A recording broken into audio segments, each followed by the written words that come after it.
next presentation that we have is from Michelle Murinda, and Michelle is representing a number of organizations, but today I think she'll be speaking on behalf of FemWise-Africa in Zimbabwe. And Michelle's presentation is focusing on the value of a youth-inclusive nation during and after the COVID-19 pandemic. Michelle, are you ready for us? Hi, Steve. Yes, I'm ready.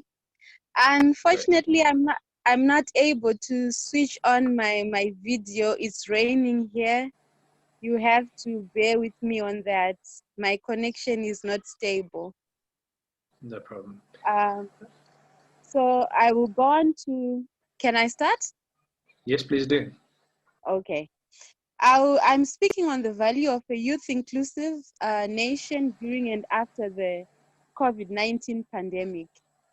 We realized that the socio-economic crisis, which has been brought about by the COVID-19 pandemic, calls for national solutions, intergenerational solidarity, and innovative youth-inclusive policy solutions. We need to take actions to address the issues of poverty, equitable distribution of resources, and economic development, which are often at the roots of the crisis, conflict, and instability, which is being faced in the continent and obviously in Zimbabwe. However, we have the 2030 Agenda for Sustainable Development, which can guide us in responding and recovery in as far as the pandemic is concerned.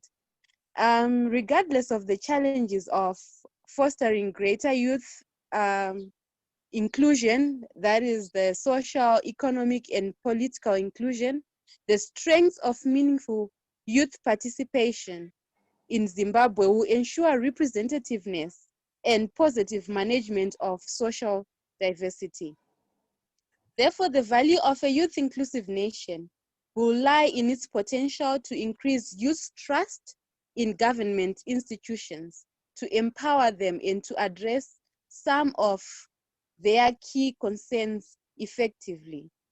By research, you'll find that globally there is an understanding that youth are significantly dividends of the global population, and they therefore need to be included in decision-making processes. But you find that this is more of a paper case, but the implementation on the ground is not as it is on paper. But we need to harness this youth bulge, which you were talking about, Steve.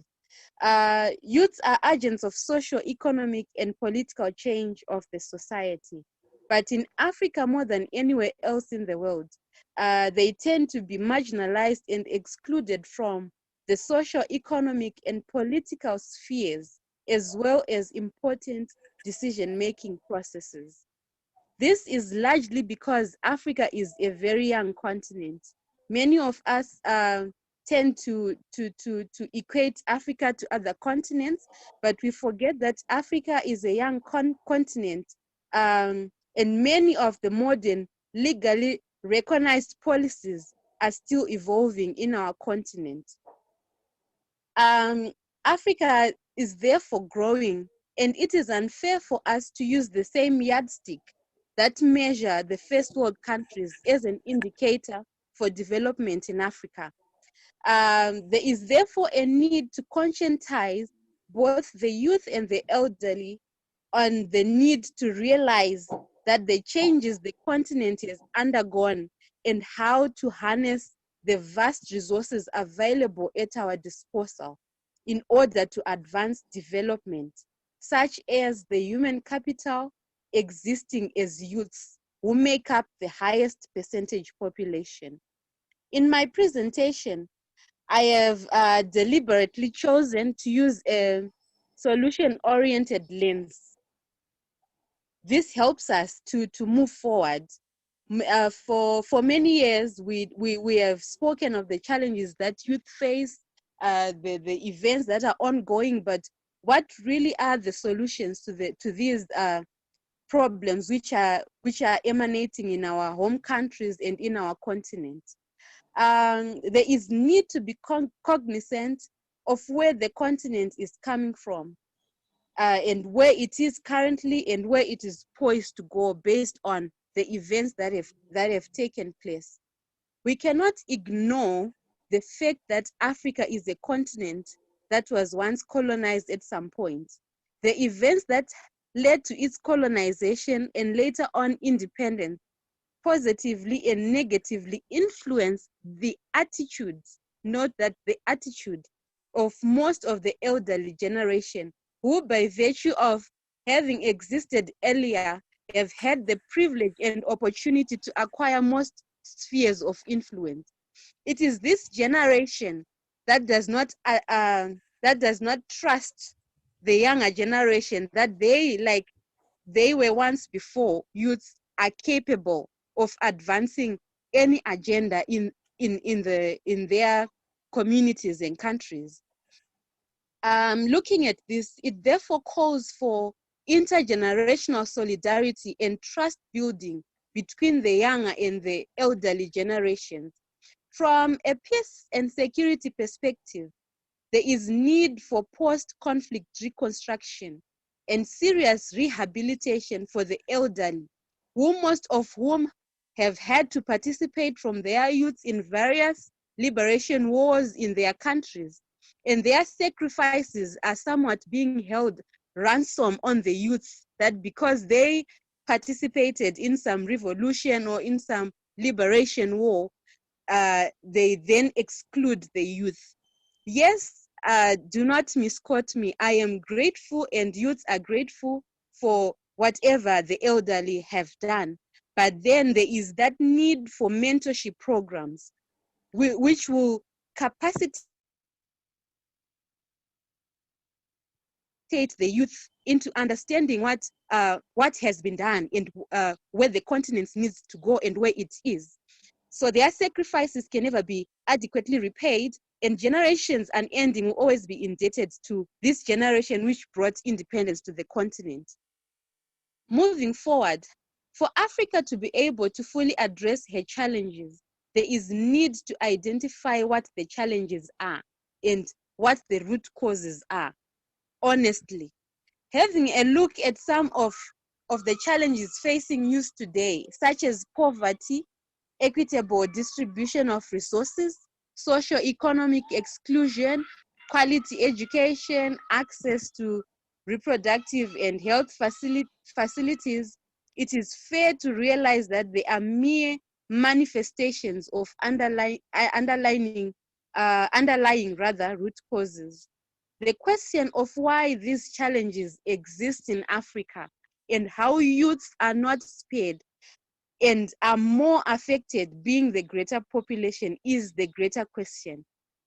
The 2030 Agenda for Sustainable Development should inform and guide policy formulation and advocacy in as far as youth inclusion is concerned. Therefore, the value of a youth-inclusive nation lies in its potential to increase youth trust in government institutions, to empower them, and to address some of their key concerns more effectively. We then move on to the question of whose responsibility is it to make sure that youths are included across spheres. A government in power through its parliament or legislature enacts laws and policies that govern that particular nation. Bills and policies that affect youths are also passed by the legislature. If in this case, youths are not part of the legislature, the agendas and the issues affecting them will never make it to the mainline agenda in parliament. But then we also question the selection process of legislators, and this takes us to the policies of the political parties that then go to parliament. In the political parties, are they policies that recognize youths, or youths are merely seen as agents of activism agents that do campaigns for the elderly, or they are actually recognized as equal stakeholders in those political parties. The question also, the issue of youths having less money or sources of income will also influence whether or not they make it to parliament, because campaigns require money, and if their campaigns are not funded, they will never be recognized fully by our societies as candidates who are able to deliver on the promises they make during their campaigns. Moving forward to the issues of to those members of parliament to those youths or to those members who make it to represent people in parliament, there is an issue of whose mandate they are representing in parliament. So even if a young person makes it to parliament, it is difficult for them to advance the youth agenda because they are representing a mandate of a particular political party. So we can therefore, as a mitigatory measure, lobby our parliaments, our governments to introduce youth quotas where youth have uncontested seats in parliament, which they can make use of, so that their issues make it to the mainline agendas. We also look at the role of the civil society. The civil society organizations, some of which are youth-led, has that mandate to be operational rather than oppositional. Many of our youth-led civil society organizations are missing the point in becoming oppositional. When you become oppositional, it then brings about strife. And this strife builds mistrust in the government, and the government would then react in measures which are usually called human rights abuses. But if the civil society is carries out its operational role of guiding the government and participating in policy formulation and advocacy, I am sure that youth will be included at many levels. In Zimbabwe, we see that there are many platforms where youth participate. We have the junior parliament, the junior council, and at the continental level, many programs have been introduced by the African Union. We have the Youth Volunteer Corps program, the Office of the Youth Envoy, the Youth Ambassadors for Peace, and we also have the Youth for Peace program, which is also recognizing the roles which youth can play in development, peace, and security in Africa. We can then move on to look at because of my time, I can talk about many things from civic education and what needs to be done, but I will move on to talk about the recommendations to solving the youth inclusion issues.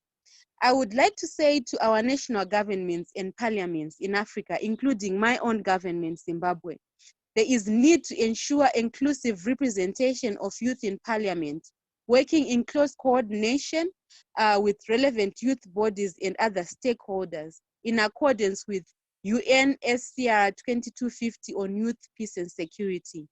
There is need to build legal frameworks to raise the proportion of young MPs, including through youth quotas and alignment of the voting age with the age of eligibility to run for office.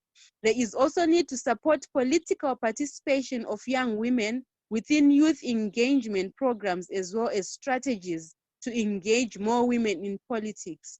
There is also a need for the creation of youth bodies in parliament, such as caucuses of young MPs and establishment of mechanisms to ensure systematic consultations of young people in parliamentary deliberations, including follow-up meetings between the parliament and the youth.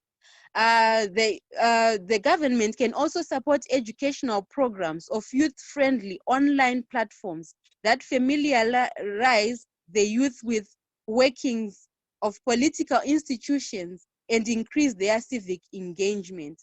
The reason I am more aligned to Parliament is because having said all the challenges which youth face, everything rises and falls on the constitution, on the law, on the policies, the national youth policies, as well as the particular constitution of a country.